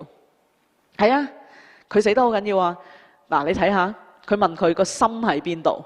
阿難咪答咯，喺身內。好，身內啊嘛。然後啦，佛陀又偷一次概念啦，呢個係第一次，我俾個符號先。第一次偷個概念，佢就話：而家我坐喺講堂裏邊，然後出邊有個祇陀林。請問點樣先睇到出邊嘅祇陀林？你喺裏邊先睇到啲乜嘢？好啦，阿難答佢：我先睇到佛陀，再睇到大眾，然後從個窗出邊望到祇陀林，係咪咁？喺呢一度，佛陀將個心換一次變咗見，係咪？係啊嘛。佛陀係換咗一次㗎，跟住啦，翻嚟佢就話：唔係，我而家咧要同你咧就講嗰個最堅最好嘅嗰個超出妙莊嚴路㗎啦。有幾好咧？佢又唔答佢住，佢就直接講啦：嗱，你個心咧，如果喺裏邊嘅話咧，喺個身內咧，嗱，佢喺呢一度，佢就偷換第二次，見唔見到？第一次拆咗呢個先。佢個擦膠其實唔係好用到啊，算清除。首先我哋話佢偷換一次，明明呢度係講緊心，佢嚟到呢一度就講個見，係咪？好啦，跟住嚟呢一度嘅時候，佢又係啦，明明講見噶嘛，佢又由見又換個心，係咪？好啦，而家問喎。你根本真係玩啫！你而家又換咗個心嘅時候，你就話啦，唔係喎。嗱，如果你嘅心喺裏邊，咁你應該見到心肝脾肺，佢換第三次啦。佛陀係不停咁樣跳，總之逼到阿難就係死，見唔見到啊？係咪搞到你都亂晒？所以佛陀係好勁啊！佢係一次兩次咁樣。其實佢想表達啲乜嘢？呢件事係眾生嘅通病，因為你以為我眼見心知係好正常嘅事，其實唔係。你眼見，你只係個眼識去識別，你嘅意要去念嘅時候，要去辨別佢嘅時候，意識先要再出嚟。所以目見唔係即刻心知嘅，係目見之後你意根仲要去接觸佢，你先能夠通過分析去用意識去辨別。啱啊，係不停咁樣彈出彈入啊！呢度 get 唔 get 到啊？你見到眾生嘅通病啊嘛？睇一次心，然後見，再嚟心，然後見。你睇下佛陀佢自己幫阿難不停咁樣跳，勁啊咧！所以啦，你嚟到呢一度嘅時候，我講真啦，你嚟到呢一度，如果你真係要去玩嘅，你真係會問啦，唔係啊？如果我將佢分得清呢，我眼見嘅時候，我意去辨別。咁你就已經係兩樣嘢啊嘛。佛陀將佢撈埋一齊，咁就好似鑑生將佢對眼吞咗落去個身體裏邊，你就話：咦，係喎，我隻眼珠點解睇唔到我裏邊嘅心肝脾肺腎嘅咧？係咪啊？係咪正啊咧？係啊，點答都錯嘅。其實講真係點答都錯，點答都錯。因為我哋要講，你記住一件事啫。我哋而家先講一個，你記住一件事：眼接觸到眼境嘅時候，然後嗰個眼色先辨別，辨別完之後個眼色需唔需要停留啊？喂，答啊！需要嘅 Y， 唔需要嘅 N。我眼見到嘅時候，眼色需唔需要仲停留喺度啊？冇嘢噶啦。咁所以其實八識係點㗎？你有個緣，叫緣類心啊。所以我點解特登要留呢個圖啊？喺《楞嚴經》裏邊，如果你記住佢問緊嘅呢一個嘅心辨別嘅能力係叫緣類心嘅話，記住個緣字，有緣則生，緣散則滅。咁請問呢一個心可唔可能係久遠地存在？係不可能嘅。所以佛陀而家將佢搞緊嘅係先幫佢處理咗緣類心，其實係空嘅，係依緣而生起，所以不可能存在於來。佢陣間仲有好多嘅，佢會話俾你聽。咁係咪喺個眼同埋個境中間啊嘛？佢話唔係潛伏根裏，又唔喺外邊嘅，一定係喺中間啊嘛。咁佛陀就問：中間喺邊度啊？近你多啲定近我多啲？近對眼多啲定係近個境多啲啊？所以佛陀係好嘢噶。呢度得唔得啊？係啦，眼色係唔需要停留噶。我問你需唔需要停留，其實都好幫你噶啦。應該唔好咁問啊，唔係眼色需唔需要停留。我反而問你個眼色生起咗之後，咁佢點啊？仲存唔存在？就唔存在。眼色係無實體嘅。你記住係咩色啊？係呢個色啊嘛。係啦，呢眼色係無實體。你話我睇唔到你寫咩字喎？呢個色，識別個色，眼色係眼根對接咗個境之後所產生出嚟，所以你哋係初班，你熟唔熟書咯？你熟初班五蘊嘅時候，你知我講咩咯？係啊，如果唔係你，哇死啊，一頭霧水，咩眼色呢？我洗個眼色俾你，係咪叫你嗱聲落堂嗰種叫眼色？唔係，明唔明？點都好啦，我哋七處精深都好浩瀚地完成咗第一處精深，好啦，幫你完埋佢啦。佛陀就話喺呢一度，佢閃咗咁多次都好啦。如果你唔知道裏邊嘅心肝脾肺，你點知外邊呢？故此是故應知，語言覺了能知之心住在身內，無有是處。佢翻嚟呢一個係冇玩佢嘅，係講真嗱。望住覺了能知之心呢一度，我翻去前邊嗰張 slide。阿難答佢：我嘅色心居在身內，所以喺前後上邊，佛陀係互相呼應翻阿難嘅答案。你要答話你嗰個色心喺身裏邊係唔啱，但係個過程上邊，其實佛陀幫阿難不停咁樣跳出跳入，有陣時講見，有陣時講眼目，有陣時講眼色，根本佢都係講唔埋啦。阿難係唔知道自己想指向緊嘅係眼色、眼根定係眼境。有陣時講完晒，就算係眼色都好啦。喺呢一度，佛陀最尾佢話俾你聽，你係講覺了能知之心。但喺個過程上邊，阿難有陣時係跳咗去講緊顏色。咁你知清楚就得。好，翻去幫手，唔該大家，翻去溫一溫我哋五蘊個課。如果唔係嘅，你翻去諗一諗，揾張紙寫低佢先。眼根啦，即係呢個圖。好啦，眼根對應到外邊嘅，我當係一個圖咁樣，叫做色。好，然後用眼色去辨別，係啦，眼色去辨別。咁呢一個係眼色嘅作用。O 唔 OK？你一定要搞清楚，目係眼，然後心。阿難講緊嘅係辨別嘅緣類心，所以你睇下呢一度由1、2、3樣嘢，咁個緣類心係基於多種因緣而生起嘅，咁所以隨緣而生起，然後緣散即滅。你呢幾部曲你一定要記住佢，你就會知道其實你下一次翻嚟再聽，你冇可能再搞錯，係冇可能再搞錯。18戒咯。未完㗎，佛陀喺下邊就話啦，柯難咧，佢話隨所合處添啊，跟住佢話咁如果係嘅話，我身搣一搣有痛嘅感覺，咁你成身都長滿晒嗰種覺了能知之心咧？咁你即係擠咗好多心出嚟，係啊，好得意啊！你翻去溫一溫書先，分開眼根、眼境、眼識，然後你就知啦。有眼根對應眼境，先生起個眼識。咁然後個境一完嘅時候，你嘅眼識就會滅，係冇需要揾個地方去儲存住嗰個眼識。所以呢種覺了能知之心咧，呢種辨別嘅能力咧，俾個名佢，記住佢。今日成堂你淨係記住呢3隻字，叫緣慮心，有緣而生。係啦，緣滅則散，你記住就得啦。咁佢就幫到你，係嘛？今日好崩潰，係啊，今日好崩潰。今日有啲難嘅，但係翻去真係要溫咯，好冇？好，向下文長，賦予來日，大家合掌回向。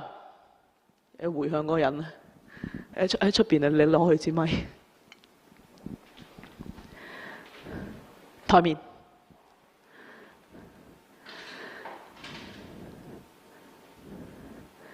願以此功德，普及於一切，我等與眾生，皆共成佛道。好，阿彌陀佛。咁我哋就星期六再見一見。咁啊，大家喺法會前後啊，咁啊唔該溫一溫書。星期六就驗口法會。咁啊，希望大家就緣慮心記住啦，緣先係重點，好冇？拜拜。